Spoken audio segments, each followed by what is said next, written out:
in the room. Our speaker is Ben J. Pinto Jr., CPA. He is a partner and managing director of the Austin operation of Thomas Edwards Group. He's going to be talking about the pros and cons of project consulting.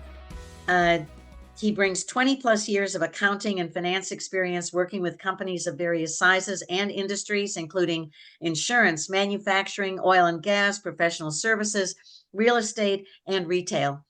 He led the contract services division of Thomas Edwards Group for over 10 years and currently serves as managing director of the Austin market.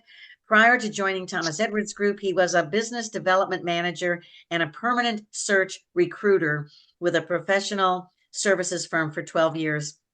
Doesn't look old enough for all of this. He also served as a regional manager and VP for a national privately held company in the automotive industry. So he's everywhere. He began his career in Big Four audit with Ernst & Young and is a Texas CPA and member of the Dallas chapter of CPAs, a proud Aggie, but we still like him. He graduated from A&M University with a BBA in accounting. Let's give a very generous welcome to Ben J. Pinto Jr. Yay. Take it away. All right. Wow. Well, thank you, Kathy. Man, she complimented me from my looking youthful. Wow, thank you. But then dissed my Aggie. But no, that's okay. Austin's a safe place even for Aggies. No, thank you so much, and thank you, Shannon. Thank you, Paul, for all y'all are doing. I've just got to say, I wish I would have stayed in the whole time. I wish I'd have gotten in early this morning, because you guys, man, I just in the 10, 15 minutes I was listening in, there was just a ton of information. You guys are doing fantastic work for the folks that are in transition and looking. It's amazing, all the guidance that y'all are providing. It's great. But thank you. Don't know if y'all can hear me. It's good sound, good. My screen, everything good, wonderful. Well, I really want this to be as interactive as possible. So as I kind of go through this, I would love to open up. I have questions coming through the chat, and Kathy has agreed graciously to monitor that chat, so we can kind of have some questions going as we go along. I may have some little pauses in certain spaces to take those questions, and then of course we'll have time for questions at the end as well. But I would encourage anybody that has questions about what this might look like, and I know it's the title of it is the pros and cons of project consulting, but really that and we'll get into that, but it encompasses a lot more than just project consulting, as a lot of people sometimes think consulting is very high level. But I mean, it could be temporary placement, interim placement, all kinds of different things, and we'll talk a little bit about that. But first, probably, and Kathy shared the traditional bio. This is probably a little bit more fun than the traditional bio stuff. This is probably what people really kind of want to know. So yeah, I did marry my my Aggie sweetheart. We met at A&M. We've been married for 35, almost 36 years now. We got two grown daughters. And they're both married. They are both Aggies, and they married Aggies. You know how those Aggies are. We just kind of keep it in the blood. We're kind of crazy about that stuff. But what they have produced is three wonderful grandchildren. I've got two grandsons and one granddaughter. And then I am a CPA, which I tell people that stands for couldn't pass again, because it has been a long time since I've practiced public accounting, but I do keep my license up and attend my CPE. It's also a good networking opportunity. As Kathy and Shannon were talking about networking. Those are great things to try to keep up. But the other little picture there is me in front of the Capitol, and that's just kind of signifying that I have I raised my hand with our company. So Thomas Edwards Group, just a quick little shameless plug. We are an executive search and contract staffing firm. We've been around for 27 years in North Texas. We launched an office in Fort Worth in 2016, but then chose Austin over Houston as the third city to launch. As all you Austinites will know, Austin's got a lot of great things happening, and it's a great place to be, even for an Aggie. but we launched that last year. So we just celebrated 1 year, and we've had some really good early success, 11 straight months of placements going back to April of last year. And so we specialize in the accounting and finance, HR, and technology spaces. So you think about the back office. Most of our clients tend to be the small mid-market companies. So we're not working with the Googles or the Indeeds or the Teslas of the world. It's really companies that you probably just wouldn't necessarily be on your radar. They may not have large talent acquisition groups. They don't hire tons of people, but every hire is really critical for them. So those tend to be our clients, and so we launched that in last year, and it's exciting to be here. And thank you again for all of y'all for giving me the opportunity to just come and talk about something that is kind of important to me. This is a little bit of our agenda, but before I kind of just run through that real quick is in 1998, I found myself in a job search, maybe similar to some of you. And although I had worked with recruiters, I never really, the concept of working project consulting or interim was completely foreign to me. I never really thought about it. I mean, I guess I always thought about temp workers or something like that, but I never really thought about it as being a potential viable career option. Just with the gig economy, it's really growing in popularity. Just the idea of just being independent consultant and doing project and interim work.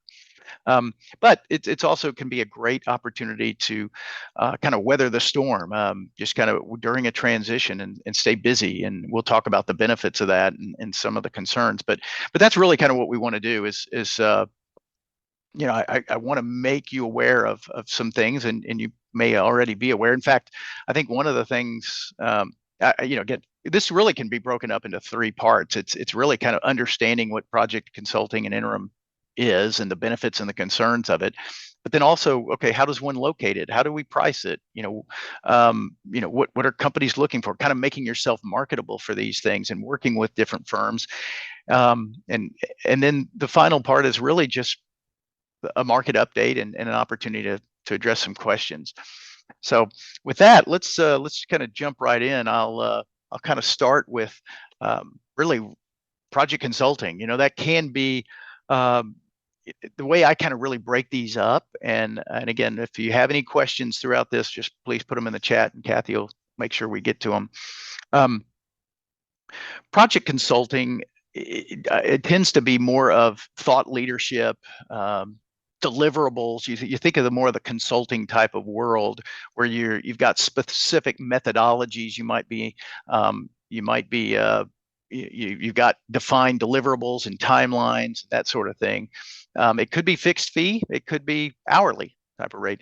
But there's the interim work, on the other hand, is a lot of times there's a full-time position that is vacant, right? That could be vacant because of turnover. That could be vacant because of a special project. A lot of times when people are doing large scale projects, maybe like a system implementation, they may move someone internally to focus on a project like that, and then they need to backfill that person. And so they'll need somebody that can maybe commit for a long period of time to stay in that role. Or it could be a maternity leave or medical leave, right? Somebody is leaving for a period of time, and they're needing somebody to come in and hit the ground running and stay in that role. And then we'll also talk a little bit. There's also contract to hire type opportunities, and that's a lot of times folks that are in transition. That's really what they might be really wanting to hear about is, hey, are there temp to perm, it's sometimes called, or contract to hire. These are opportunities that there's a vacant role, and some companies will employ this as a means of hiring, right? They want, let's get somebody in here. Let's see how they perform. Let's see if it's a good fit for them. Let's see if it's a good fit for us. There's no guarantees to these situations. They're typically going to be screened on skills and experience, but also salary. The salary must fit as well in these situations. So a lot of people go like try before you buy kind of concept. But sometimes due to urgency, right? They may be looking at this. They need somebody in here now and fast. They don't have the time to exhaust a big search. Let's get somebody in here and let's see if they can really kind of come in and win the job. I'm kind of curious of the folks here. So just a quick poll of the audience, and maybe you can do that through the chat, and Kathy can just keep a kind of a rough estimate. But has anybody here ever worked in one of these capacities, project consulting, interim work, or contract, done some contract work, temp work, contract to hire? And with that, I'll while we're kind of tallying that, give you a little bit of a, hopefully a smile maybe. Um, with a little cartoon here. It says freelancing might be a viable option as he's sitting on the plank, getting ready to walk the plank.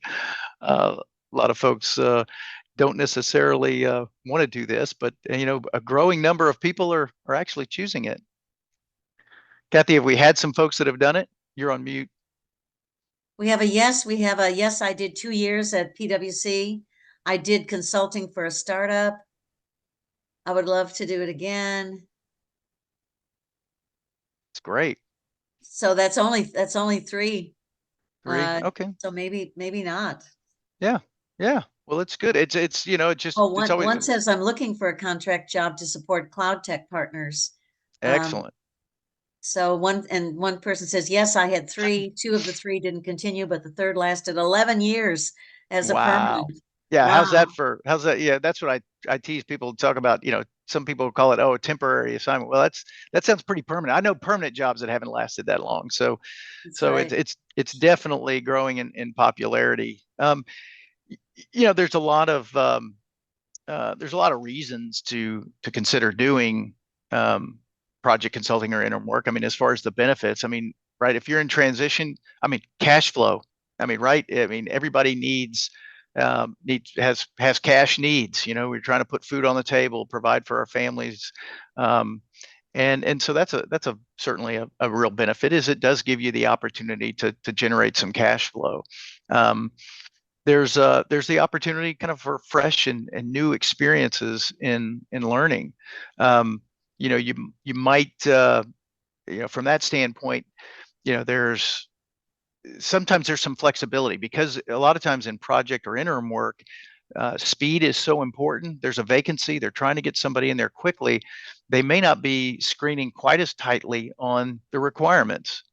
So it might be an opportunity to learn a new industry or learn a new software, or uh, certainly it's an opportunity to meet new people, and kind of be able to have something to also kind of talk about. That's where I feel like it gets into the confidence, right? I mean, when you're working, it builds your confidence. When you're going on interviews, you have something to talk about because inevitably somebody's going to ask you, well, hey, what have you been doing since, right? Since that last job, since you were working, this gives you something to talk about. A lot of times it'll give you examples to utilize in your interviewing process of where you have had a disagreement with a coworker or a boss, or where you had to where you had to learn a new skill, right? So sometimes those are interview questions that you'll get, and it gives you opportunities to do that, and that'll build your confidence when you're using your talents and your gifts. I mean, you just feel better. It's going to make you interview better because you're using that gifts. You're generating cash flow, so improves that confidence. um, Flexibility. For some people choose to do this like in the gig economy, just choosing to kind of be able to pick and choose their assignments. That's kind of a nice flexible situation is like, hey, this is, I know, a lot of times people have been asking me because I've spent most of my career in Dallas. Well, pretty much almost all my career in Dallas, and people will ask me, "Hey, what's the biggest difference between the Dallas market and the Austin market?" And I said, from a candidate or a client standpoint, I said one of the biggest differences has been commute tolerance. You ask somebody in Dallas that's in the market and looking for a job, they'll say, hey, I'll say, how far are you willing to drive for that job? They'll say, 45 minutes to an hour. In Austin, it's like 20 minutes. So people don't want to venture too far away from home, and you can't get very far in Austin. I've learned, as coming from Dallas, you can't get very far in 20 minutes in Austin. Um, but so being able to pick and choose your assignments is a nice flexibility. Being able to get something that's close to home, or maybe it's 100% remote because that's something that's really important to you. You can, if you're your own boss, so to speak, you can be able to do that. I had a candidate, yeah, such a first world problem, but I had a candidate that loved doing project consulting, and her family had a place in Martha's Vineyard, and so she would always talk about, well, I like doing project consulting because then I can end my assignment, roughly around May when it starts getting, warming up in Texas, and I can go to our place in Martha's Vineyard for the summer. I'm like, okay, well, that's kind of nice to be able to do that. But for whatever it is, I know someone that does that. He wants to take time off to be with his grandkids and things like that. So there's opportunities to do that that provides a lot of flexibility and then work-life balance. One of the great things about doing interim or consulting work is you get paid for every hour you work. Whether so, and a lot of times, depending on the level of work, time and a half for overtime.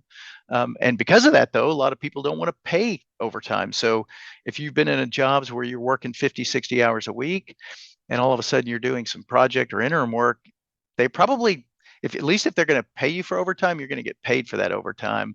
And in these cases, though, a lot of clients, or at least a lot of our clients, are really managing their spend, and so they choose to have folks only work 40 hours. So they kind of help with that work-life balance.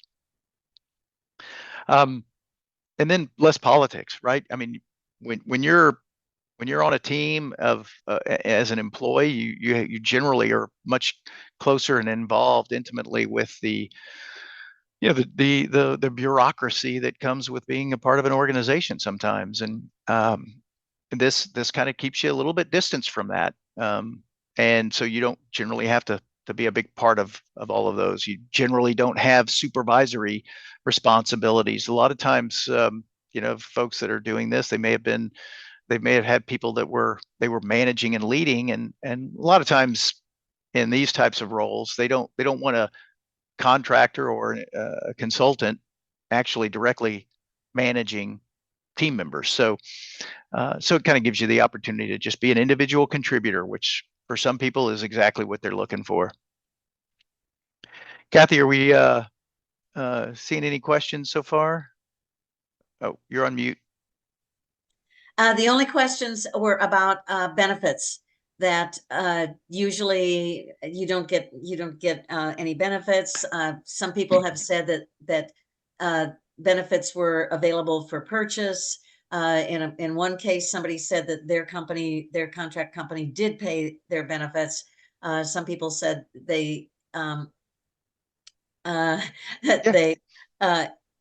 they are usually you get paid 20-25% more as a contractor, so that you can cover those additional costs. You might want to that. Yeah, no, that's great. Yeah, and it's covered a little bit later, but we'll talk about. I'll go ahead and share. So yeah, it varies, right? Some, like, I know any people that are working on projects that we through our firm, Thomas Edwards Group, they qualify for benefits. They would be W-2 employees of our firm while they're on that project, and they would qualify for benefits. I mean, it's like a lot of companies. There's a wait. I think ours is maybe 60 days before qualifying, but some hire people as 1099 contractors. And to the person who alluded to being paid a little bit more, a lot of times that's on a 1099 arrangement. You'll get paid a little bit more, not only for the potential of benefit costs that you might be incurring on your own,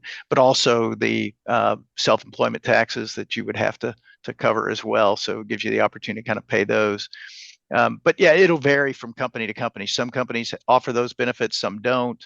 Ours does.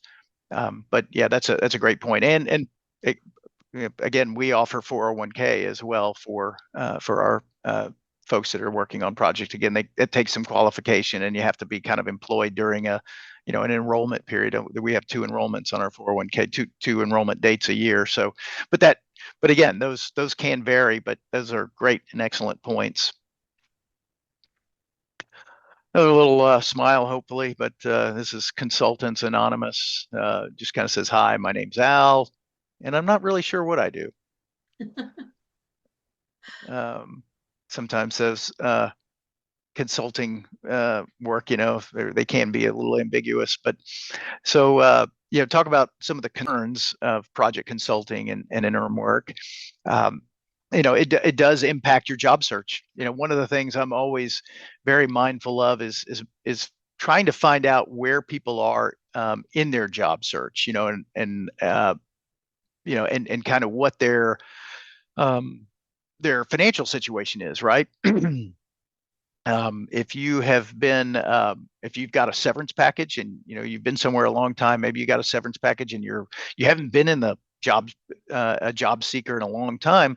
It takes a while to get your job search moving. I liken it to a train moving down the tracks. It takes a while to get that train moving from a standing still standpoint and getting it going. And so I think if you've never been in a job or haven't been in a job search in a long time, it's giving yourself some time to really kind of focus on it and get that moving. Being able to attend, um, you know, Launchpad, Job Club, types of organizations. That's very important to your job search and helping you kind of jumpstart that process. And so, jumping into a project can keep you away from doing that. But sometimes you might need that cash flow. So if that's the case, then this is a good opportunity. But jumping in will impact that job search. It's hard to jump into a project or an interim job and then immediately need to start taking time off to go on interviews. That generally is not a good situation to be in.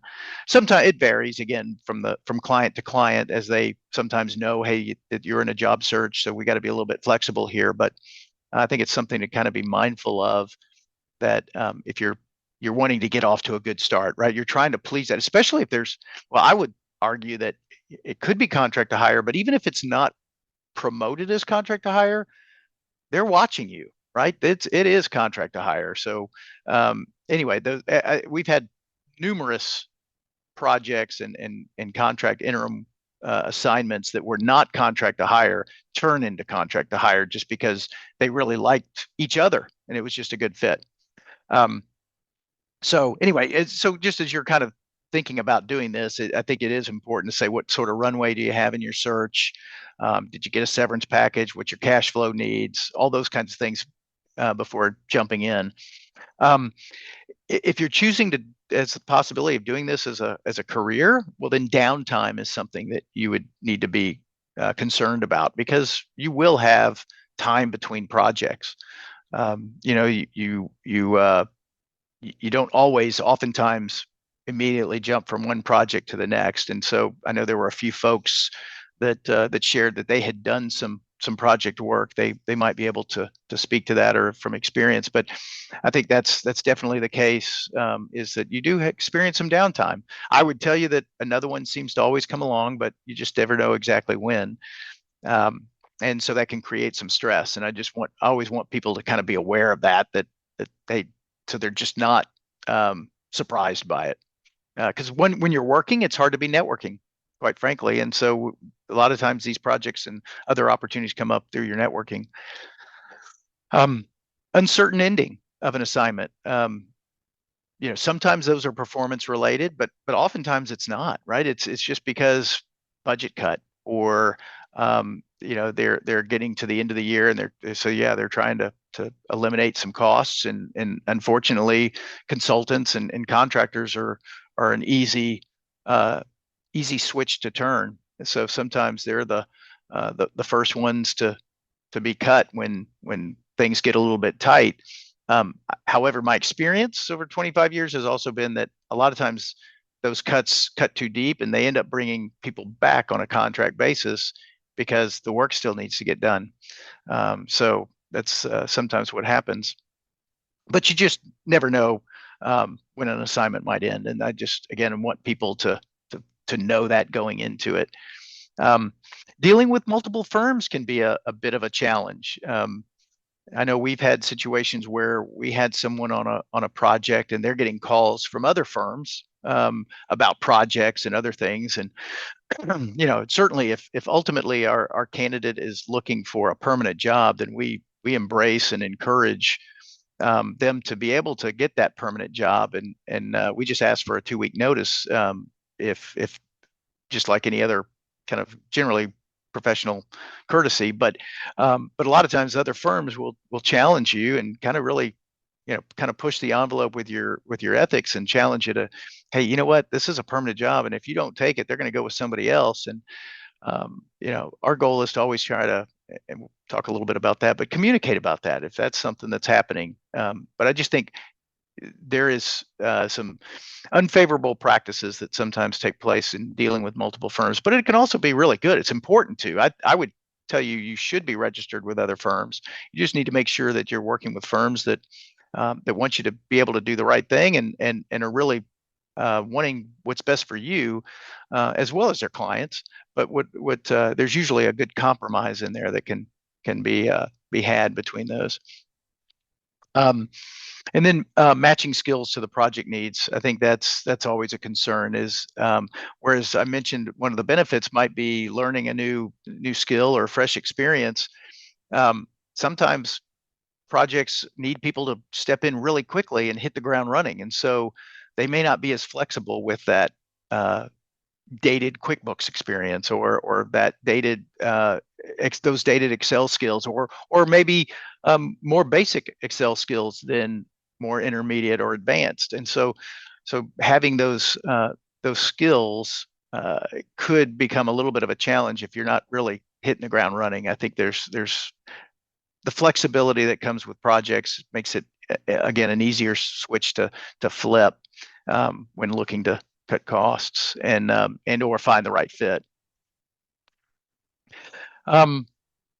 Locating. Okay, so we kind of talked about what contract is, and again, I don't know, Kathy, if there's been any other questions. Maybe this is a good point too to look at any questions about the benefits and concerns of contract work. And you're on mute.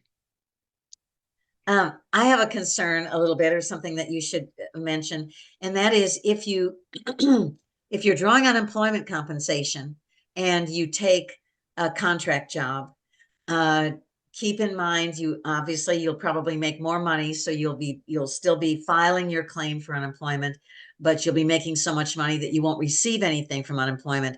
But when that contract work ends, that is going to be a new separation. And so when you continue to file and now you say you're not working anymore, they're going to say, why did you leave that job? And if you were terminated, that's a whole new process of investigation. Why did you leave? Why were you terminated? Was it your fault? Was there misconduct? And if they find that there was misconduct on your part, then you're not going to get any money. They'll cancel your claim. If you quit a job that you could have kept, there will be an investigation as to why that happened. It might also impact your unemployment compensation. So you just have to make sure that you understand that. If you're doing a contract job through a third-party agency, you have to make sure that you ask that agency, do you have any more work for me? When that contract is over, you make sure that you have to say, do you have any more work that you could send me on? And if you don't ask them that, then it could be that they'll cut off your benefits as well, because you possibly could have kept working and you didn't take advantage of that. So there's all sorts of little different scenarios that can impact your unemployment compensation and contract work. Thank you, Kathy. That's great, great, great information there, and definitely important to remember. And I know, one of these bullets here talks about search firms and agencies, and so when you're wrapping up a project, it's definitely asking if there's any other projects, and it's just trying to leave well, do the right thing. I know we kind of we'll use the term proven performer. That's the easiest thing for us to do as a firm, is take somebody from one project and put them on another. And so that's really, really critical. I mean, we want that's like hitting the easy button, right? Is when we can take somebody who's done a great job on one project and move them over to another. Obviously, there's a lot that goes into that, making sure that that's the right fit. But that's our preference, is to keep people working.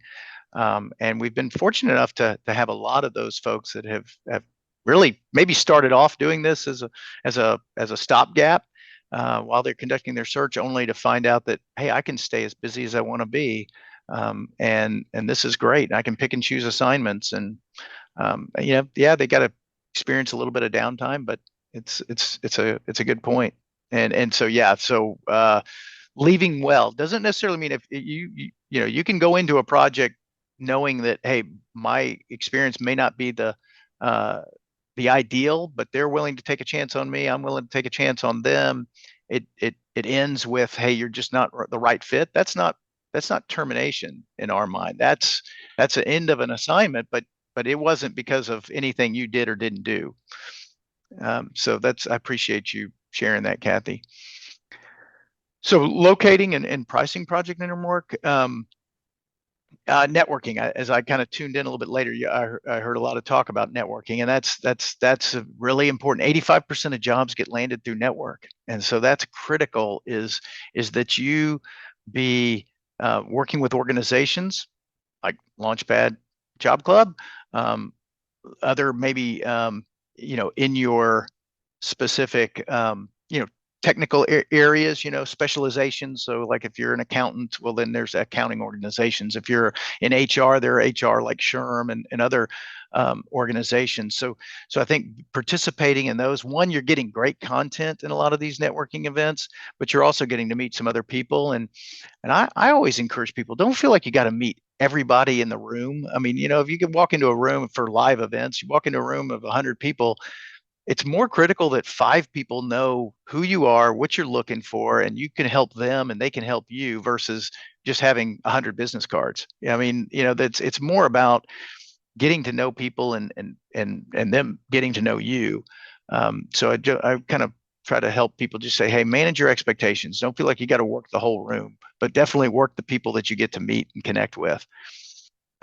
But those are great. I mean, certainly any service providers that you have. I mean, I tell people, I mean, my wife's hairdresser is a great networker. I mean, because every person that comes in to see him, they're sitting there with him for an hour, and they're usually talking, and they're talking about their challenges in life and challenges in work. And one of the challenges is maybe they had a key person leave, and you know they get to talking about it. And if you share a hairdresser with somebody, you think about them. They need to know that you're in a job search. I mean, I've heard tons of stories about whether it was hairdressers or the grocery store line, the dog park. I mean, you know what? I mean, there's lots of just making it known. There's no shame in being on the market looking for a new opportunity. And so I usually encourage people to just ask, be the initiator, ask somebody what they do, and um, they'll generally start talking, and then hopefully they will reciprocate and ask you, well, what do you do? Well, that gives you the opportunity to say, well, I'm actually in transition right now. I've been doing A, B, and C, and this is what I'm looking for. So anyway, I think a lot of opportunities, 85% statistically, are going to come through that network. Online and internet postings, I always feel like this is a great source of leads. That again should be, I think your first attempt should be working on using your network more than just applying. There is a time and a place to apply, but I would certainly try to exhaust your network first. A lot of applications never get viewed. Resumes never get looked at. I just think at least starting with your network first is important. And again, that network could be people family, friends, church family, former colleagues. And when it comes to former colleagues, one of the things I always tell people too is we always have a tendency when we're in a job search. I know I did when I was in job search, is look up who hired me in the past, and where are they now, and might they be hiring, and trying to reconnect with them. What a lot of people fail to do is think about, depending on where you are in your career, you probably had a number of folks that worked for you, possibly, or certainly supported you. Where are they now?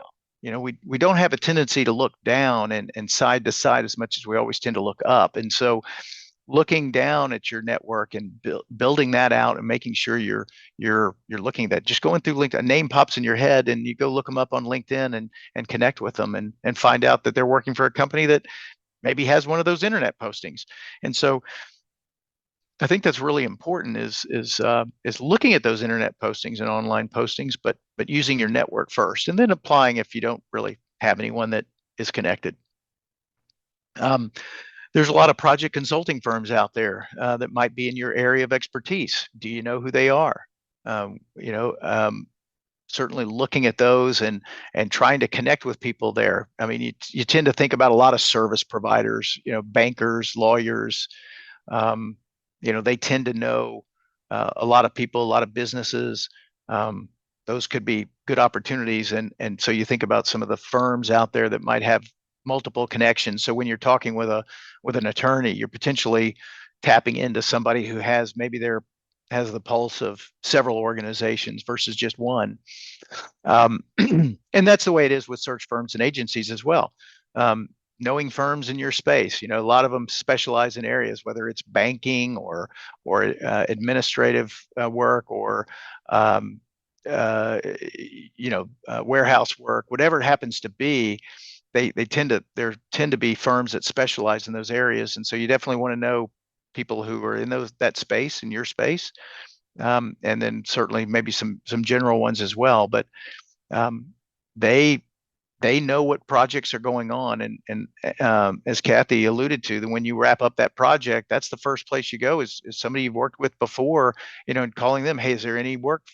Do you have any opportunities for me? And so definitely kind of maintaining those relationships. When it comes to pricing, I always talk about the roles dictate the pay. You could be an executive, but if you're doing more hands-on type of work, it probably is going to pay according to the work that you're doing, that hands-on work. And so sometimes it pays more on projects, and sometimes it's pretty comparable to what you might make if it was a permanent position. And that's where it comes into really thinking about contract to hire situations. It's what makes sometimes those positions can be a little more challenging, because if it's a contract to hire, that is, the company is looking to bring somebody in that fits their salary requirement and the profile that they're targeting. It's a lot more narrow search versus somebody that might be a little overqualified. When it comes to doing contract or consulting work, overqualification is actually an asset and not a liability. The pay could be a little bit of a liability, right? I mean, if they need to pay a little bit more for that, that might be something they're not willing to do, but oftentimes it's something they are willing to do. So I think it's good to understand kind of what is their ability. Is it close to home, right? Being flexible. I tell people you can stay um, as busy as you want to be sometimes by being by having flexibility, versatility, and affordability, right? I mean, so flexible in how far you'll go, um, how long you're willing to commit, all those kinds of things, and versatility. If you're willing to or able to do a lot of different things, if you've got really a broad array of skills, that can play really well in the project or interim work standpoint, because you can come in and hit the ground running in lots of different ways. And then affordability, right? I mean, if you're flexible in terms of the amount of compensation that you need, you could stay a little busier, right? I mean, if you demand a higher price in the market, then you might not be as busy, but you might actually come out just as well, because you may not have as much work, but you get paid a little bit more for it. So it just kind of depends on what you find out there. But that's where I talk about kind of this win-win pricing is understanding that you can stay busy being versatile, but flexible, but you got to also recognize that the companies have budgets that they're trying to manage as well. Can I ask you a question about that? Sure. Yeah, Um, does please. So, uh, with most companies, I'm sure they're not all the same. Does the contractor salary come out of a different bucket than the regular full-time employee salary? You're talking like from a company's budget? Yeah, like a Um, hiring manager gets a budget for full-time employees, and so if he hires somebody permanently, quotes, um, that comes out of his personal employee budget. But if he hires a contractor or a consultant, does that come out of a different bucket in most accounting, it's a great processes? great accounting question, Kathy. Thank you. For having to put my accounting hat on. There, some organizations will have what they would call like a professional services budget, and they might, in fact, have money in there to spend for all types of, call it professional services. It could be interim or staffing type work. It could be help desk support for software. It could be attorney's fees. It could be all kinds of different things. And so a lot of times those that cost will come out of that budget versus their salaries. And it's also viewed differently out there in the market for companies that are maybe looking or positioning themselves for sale. They're when you've got a large staff, that is seen as a little bit more of a greater cost that is not easily reduced, right? Whereas if you've got a lot of contractors and support coming that way, those expenses, at least out there in the market, when it comes to private equity firms, other firms that are looking at businesses to potentially buy, they can look at that and go, oh, that we can save. That's more money that we could save by cutting out some of those costs because we've already got, maybe they've got in-house attorneys or whatever it happens to be. Okay, thank you. Great question. Never had that question before. Any other questions actually out there No, not so on far. this? Okay, good. Okay. Um, so let's talk a little bit about what companies are kind of targeting, and I probably would love the help of, um, for the sake of everybody in the group, is if people could chime in on maybe some things in their areas. Obviously, I'm going to be a little bit more intimately familiar with accounting or maybe technology or HR type of projects, but um, there may be some in other areas that they can share that, hey, these are the types of projects that they might be targeting, that would be of value out there to companies that they were targeting. So for instance, when it comes to hot projects, NetSuite is a really popular software right now. And so NetSuite implementations are big. AI, right? AI is really big right now. So anybody that's I think I saw somebody in the chat was doing like a data analytics class or something. Well, right. So data analytics is a real big thing right now. So I think, so kudos to them for participating in that, because that's how you kind of make yourself more marketable out there, not only from a permanent search standpoint, but also from a project or interim. And so understanding what are the hot projects out there that you might um, be a good fit for. So I don't know if there's anything out there that people are citing.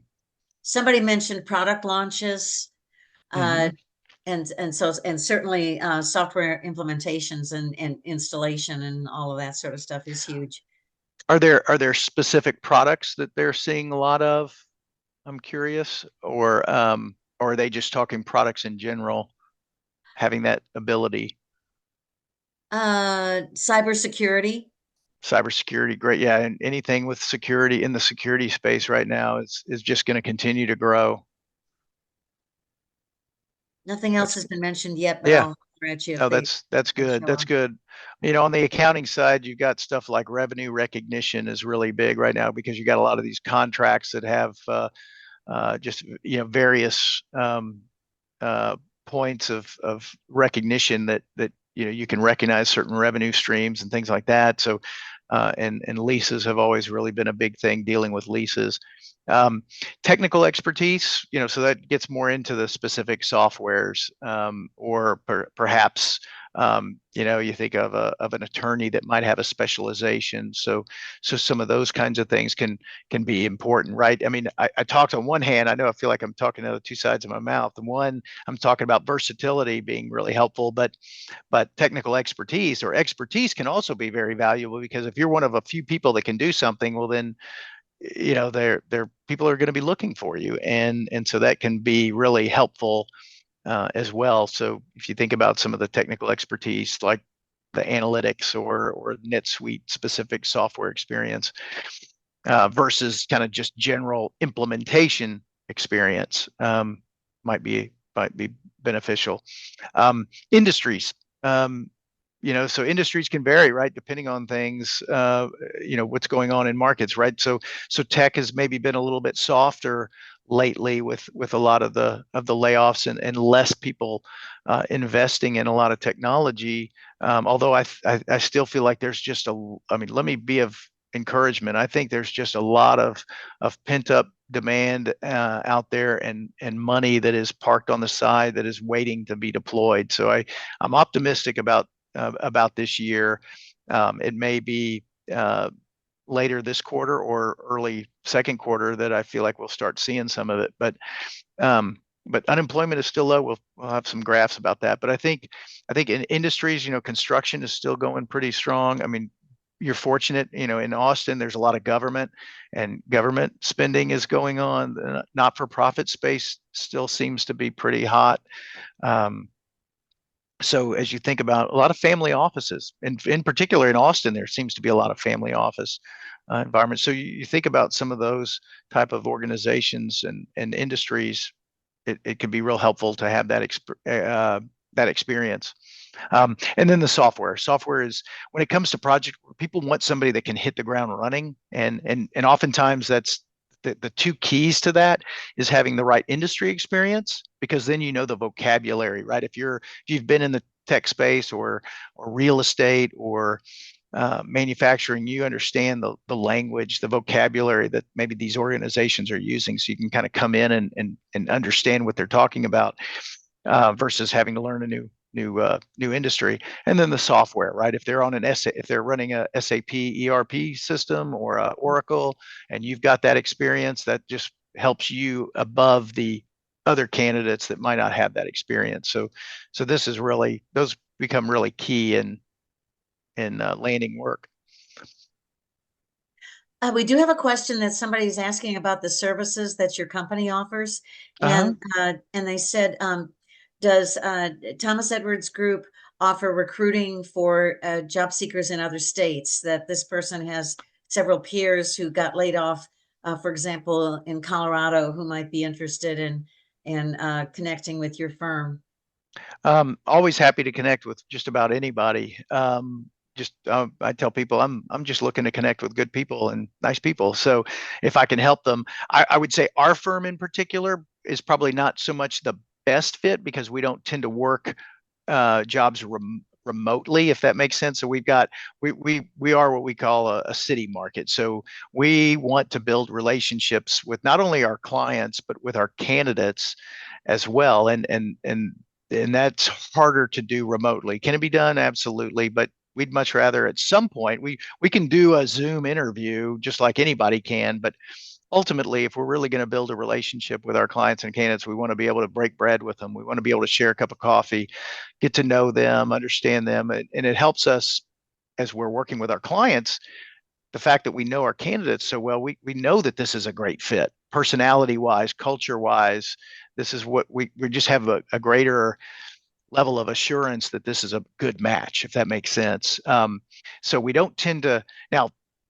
We will every now and then get a remote job, or through a relationship we might work something in, say, in Denver, but it's really rare, because we would tell that company in Denver that, hey, if you're really looking for somebody that's local, there's probably a firm there that does what we do, built in terms of building relationships. I Mhm. mean, but I'm always happy to network with somebody. So if I can connect them with a maybe more national firm, and I do know people in that space, so I'd be happy to connect with them. And my email will be at the end of at the presentation. So if they want to make a note of that and send me, do an introduction, just make sure they mention, hey, you spoke at Launchpad, so I can make that connection. And then I'm happy to visit with them and hear what they're looking for and how else I might help. But I can certainly introduce them to a firm that Yeah. specializes more nationally. That's helpful. We've had a couple like staffing companies over the years that most companies like that really their primary allegiance is to the company rather than to the job seeker. But there are some like you that like to create a relationship, especially for contract jobs, create a relationship with talented people that they're going to be able to match with a good job multiple times. And so they want to create that relationship with the job seeker. And I think those companies are rather few and far between, but I appreciate that that's one of your focuses, if that's a word. Um, Yeah, well, thank so you. that's very nice to hear. Yeah, Okay. thank you. Yeah, I think it's real short-sighted for people not to do it that way, just because, to your point, you're I mean, your candidates become your clients become your candidates. It's a cycle, right, over time. Mhm. And we never recruit from our clients, but over the long haul, we will place people multiple times in their career. Yeah. Yeah. Thank you. Um, sure. So, working with firms, somebody already asked a little bit about like benefits and things like that. We talked a little bit about it. So, the W-2 versus 1099, we kind of talked about, but finding a match, with your background and your needs. So I think that's really important. So you want to, again, if you want to build a relationship with somebody, build a relationship with somebody you'd enjoy getting to know and talking to. And so trying to find that, and in particular maybe in your area of expertise, that listens to you, right? I mean, find somebody that's gonna do those things, and not just you know try to force you into a square peg. If you're a square peg, don't let them force you into a round hole, right? So trying to get to know you, is really important. Um, and then the W-2 1099, we talked a little bit about that with the benefits and things like that. I do think that's important, to just make sure you're going into it right, because some companies will put people in, um, as a 1099 contractor, and that may not be what you're really kind of looking for. There may be some benefits to it, but there's also some drawbacks to it as well.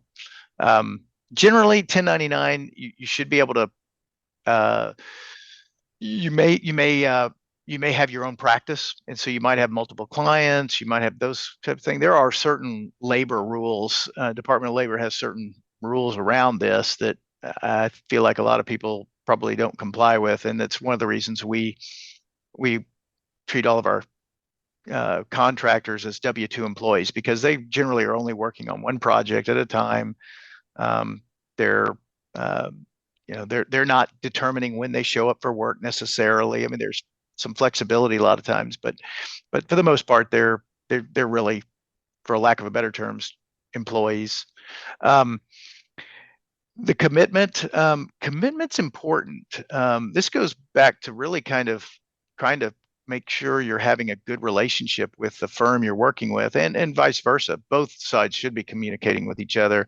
Um, is giving updates and checking in. You shouldn't feel like you're on an island. I'd be curious. The person I think one of them was on one for 11 years. I mean, they probably felt like a Mhm.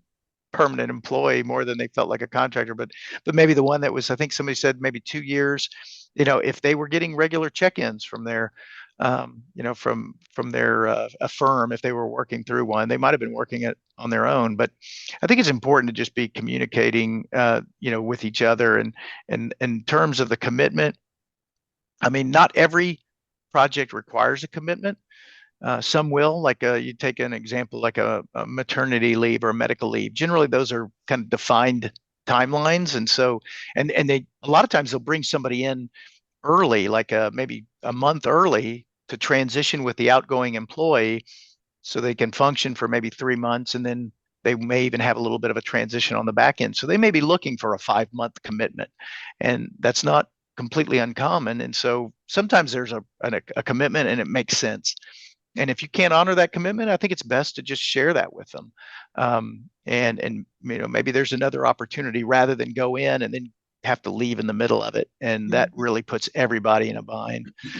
Um, so, and again, what I think Zig Ziglar said: you get enough for those who knew who Zig Ziglar was. You get it, you get what you want by helping enough other people get what they want, and so you think about that as just saying, hey, I want to try to take care of them, and hopefully they'll take care of you. Um, and that comes with that communication of those kinds of things. No surprises. Nobody wants surprises that, oh, hey, I just got this job and today's my last day, right? I mean, they don't want to hear that. um, Work through the transition. Sometimes I get it, it happens. Hey, I know I'm supposed to give you a 2 week notice, I can only give you a week, but man, I'll be available over the weekend and at nights if they need some help, right? That's at least gives a firm like ours something to go back to our clients, say, hey, I know they'd love to give you 2 weeks notice, but this company they're going to really needs them to start sooner. Is it possible that they could maybe just be available in the evenings for a week or so to help transition? And most of the time, most of our clients are nice people. They'll say, hey, they're excited and they're happy for them.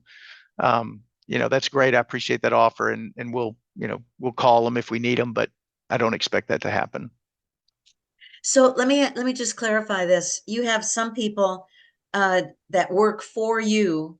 They're a W-2 to the Thomas Edwards Group, but you place them with another company. That, right? Yeah, Is that how that works? well, in our case, yeah, again, another great observation and question, Kathy. There are firms that have what we might call a bench, right? They've got Mhm. W-2 employees that are sitting there waiting for projects to come up, and then that firm sends them out, more like a consulting type firm.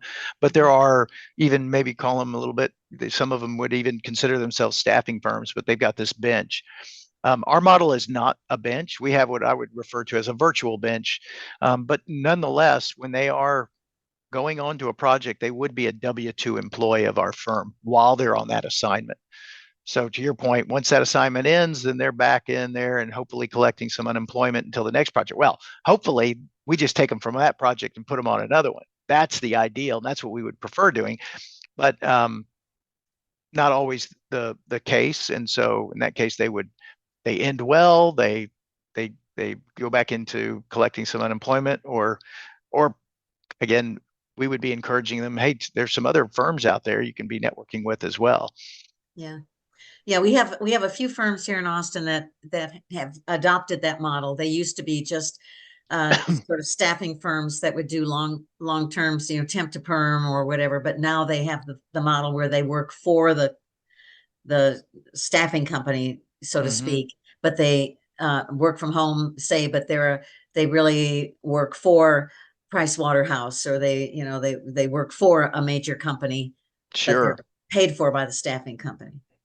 Exactly. And there's I've been a firm I was with previously. I've been with Thomas Edwards Group for almost 14 years now. Um, they There are firms that have that bench model, and there's some value with that, but there's also some challenge with it, right? You've got this pressure to, instead of getting the best resource, you've got the available resource that you have to utilize. And so there is some value to it, but there's also some risk associated. And again, nothing's permanent, right? In 08, I saw a lot of firms that had these benches that cleared their benches, unfortunately, Mm, right? yeah. Um, Good. Well, putting yourself in the best position for opportunities here, right? The IKEA job interview. Please have a seat. I tell you that you always get those leftover pieces of those things too. And then, hey, everything that's on your resume is true, right?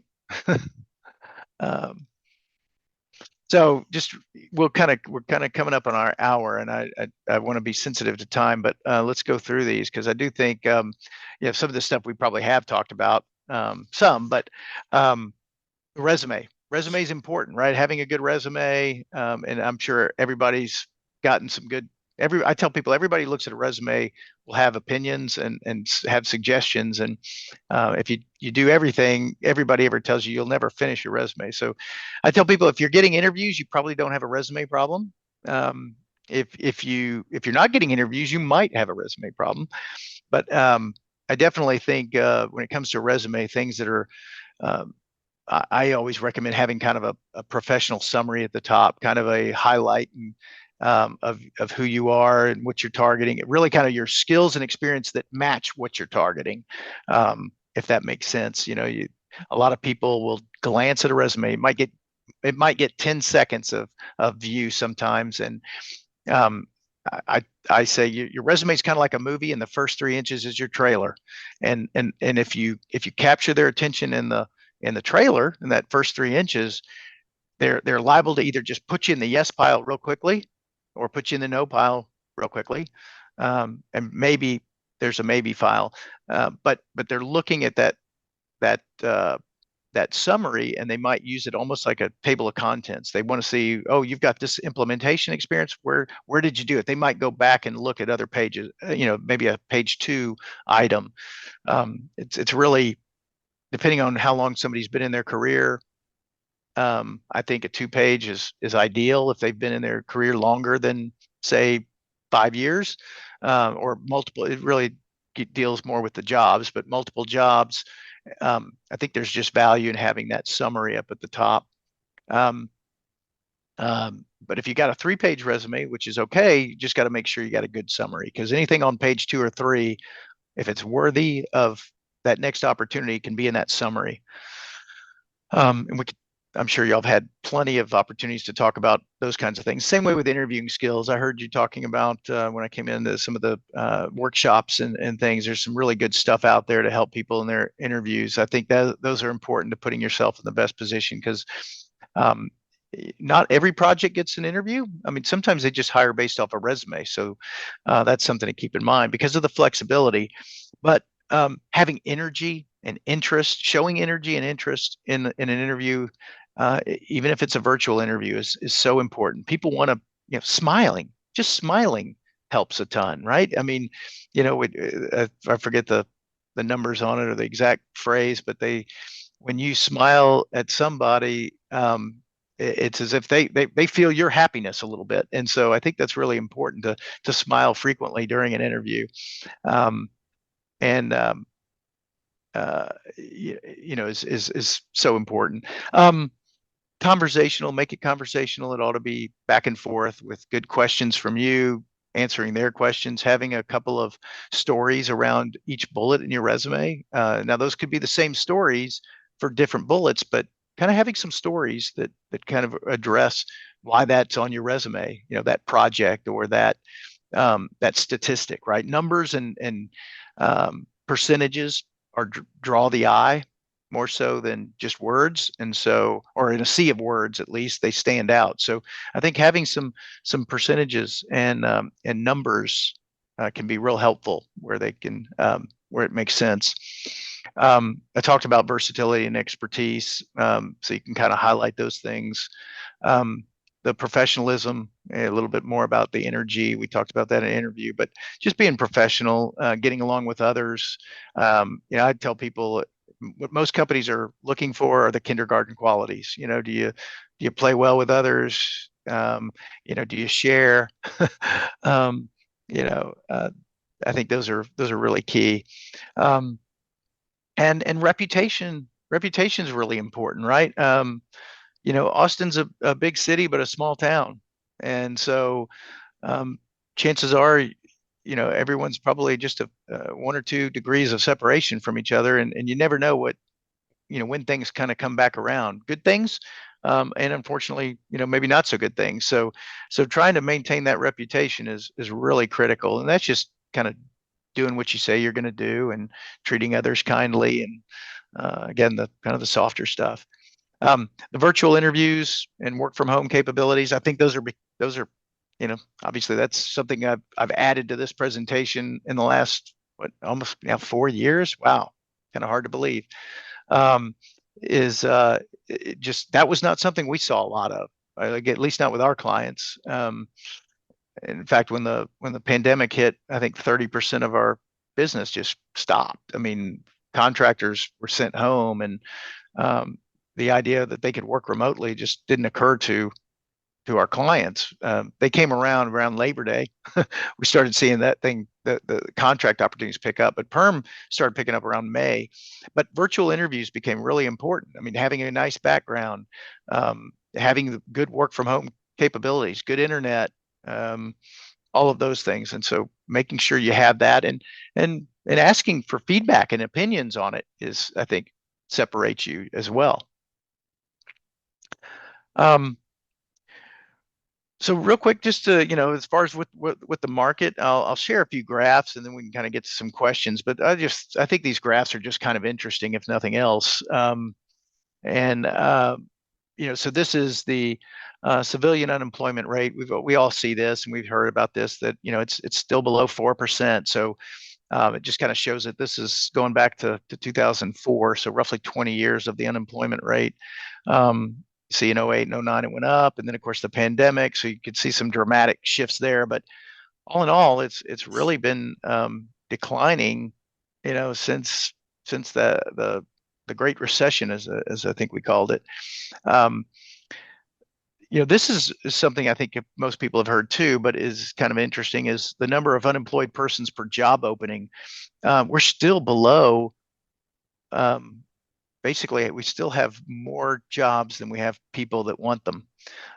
So that's trying to, obviously, if you're in an area that, and looking and struggling, that doesn't help you, but it should hopefully encourage you that maybe it's positioning yourself, making sure you're positioned for the right opportunities. So really rechecking your skill sets, how you're promoting yourself could become helpful. So this, I know it's going back basically 50 years, but this is the number of people not in the labor force. And this was interesting to me in a couple of different things. So it's kind of hard to just kind of see, other than that, hey, we do start to see this increase in the 90s and then dramatic increase after the Great Recession. And then of course you can still see what the effect of the pandemic was, even on a graph of 50 years. But if we zoom in on the first 25 years of that, you can kind of see it's a little more up and down, but again, a little more of a dramatic increase in the 90s. So basically, to be not in the labor force, you need to not be working, and not looking for work. So you think the easiest one to think of is maybe retired persons. And so people who are retired would be in this group. What we saw, this increase in the 90s, I think, is a lot of the greatest generation and maybe some early boomers that are retiring. But if you go to the next 25, you see even more of those boomers starting to retire, that kind of increased through the 2000s, and then you see the pandemic, right? Which is kind of interesting, because what you saw in the pandemic, if you can notice, we were roughly around 96 million pre-pandemic, not in the workforce, because those numbers on the left margin are thousands. And so you got roughly 96 million not in the labor force, and quickly jumped up to 104,000. So another million. So you got another 8 million. But then as we got back into a flow of work, it dropped to 100 million. So 4 million people left the workforce and didn't come back. Right? We talked a little bit about, or you've heard people talking about the Great Resignation, or I think a lot of folks just decided to, some retired, some said, I'm going to do something, different, take care of my family, whatever. But I think that's what's creating a lot of this low unemployment rate right now. And so I guess I share these because I want to be encouraging that it's not a question of if you're going to find another opportunity. It's a question of when. You will find another opportunity. Will it be the best opportunity, the right opportunity? That's a lot up to you, and making sure that you're targeting that. I would encourage you, to the extent you can, is really kind of try to focus on finding that. That's where you're going to get the greatest fulfillment and happiness. But you do have skills, gifts, talents, and abilities that you're going to get to use. And so just keep